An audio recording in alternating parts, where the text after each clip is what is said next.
Bientôt l'élection présidentielle en Côte d'Ivoire et on a vu les opposants se sortir le 9 août à marcher, de marcher, de mobiliser beaucoup de gens et de montrer qu'ils n'ont pas d'accord. Ouais, personne n'est d'accord avec le quatrième mandat du président Alassane Dramane Ouattara. Cela n'est pas un problème. Mais on a vu les gens qui disent ouais, Petit Mochi dégage, Petit Mochi va chez toi, Petit Mochi dégage. Bon, ça c'est des choses qui ça créer des problèmes, des tensions entre des populations.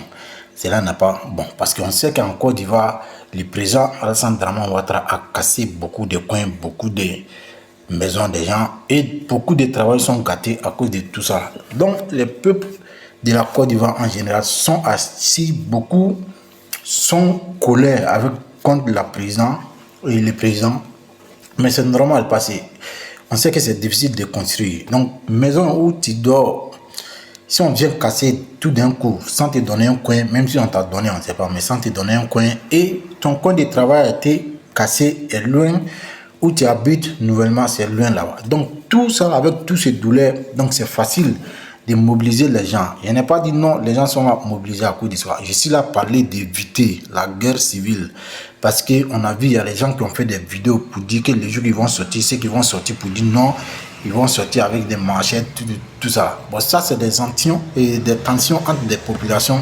C'est tellement vilain à voir parce qu'en Côte d'Ivoire, tous ceux qui ont vécu la guerre qui sont passés en Côte d'Ivoire ne souhaitent plus que ça se reproduise, que ça se répète encore. Et pendant que s'il y a la guerre entre des populations, il n'y a jamais des proches du président, que ce soit des deux côtés.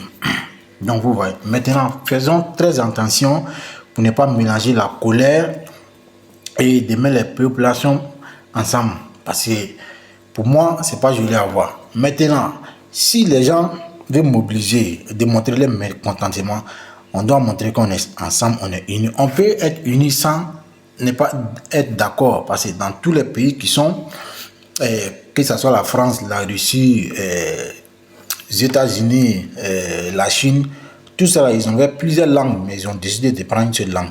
Parce que ça me fait la peine, on se plaint pour dire, ouais, les gens sont racistes, les gens sont contre nous. Pourtant, nous-mêmes, on n'est pas d'accord, on est raciste entre nous, même si c'est vilain à dire, mais c'est la vérité. Parce que s'il y a Djoula, Bété, Agni, Robert, Hébreu, tous ces ethnies, si on dit tous ces ethnies qui vont dire, ouais, tu es tel, ça crée toujours des tensions. Parce que la guerre, il n'y a pas une ethnie qui n'a pas perdu quelqu'un. Il n'y a pas une ethnie. Et après ça, les peuples ivoiriens, c'est une honte même de courir derrière Alassane ou Gbagbo. Parce que ces deux présidents, ils ont déjà passé. Gbagbo a déjà passé là-bas. Et Alassane aussi, il a déjà passé. Donc, trouver un jeune et de ressembler comme l'AES et de prendre l'exemple à des pays qui veulent vraiment un grand changement. Parce que la Côte d'Ivoire même n'a pas, pour fêter l'indépendance, la Côte d'Ivoire même n'est pas indépendante. Culture de la France, langue française, toutes les choses de la Côte d'Ivoire ressemblaient à la France parlementaire de Côte d'Ivoire. Tout ça là. Donc c'est une honte de courir derrière Gbagbo ou Alassane, trouver un jeune qui peut changer tout et essayons de s'accepter. Arrêtons de mettre des divisions entre des populations. On ne veut plus de tensions en Côte d'Ivoire, que ce soit en Afrique en général. Donc, ceux qui font notre vidéo, essayez pour ne pas transformer votre haine à des gens qui sont déjà en colère contre des présidents. C'est pas joli à voir. On peut changer tout sans cacher, sans créer des problèmes, sans créer la guerre entre nous. Donc, c'est d'eux. On veut les grands changements et l'évolution pour tous les Africains en général. En ensemble.